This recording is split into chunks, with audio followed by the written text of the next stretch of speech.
अच्छा ठीक है बारकल्लाह जज़ाकल्लाह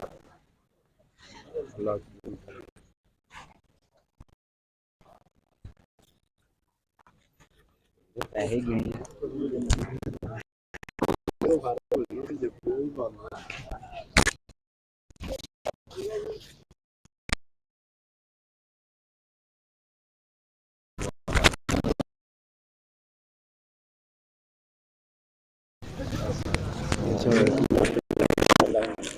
ऊँट गाय की छत्त करवानी है तीन हिस्से बंदा ही चार कर सकता कोई मसला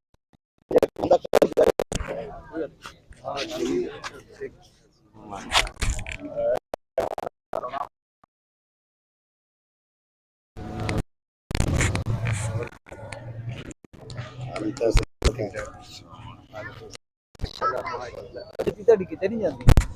ਬਸ ਹਾਂ ਜੀ ਹਾਂਜੀ कर लिए बाकी वाल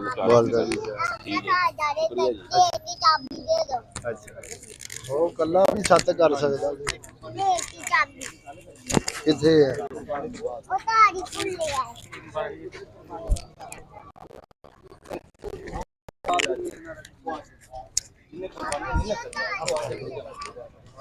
खुले है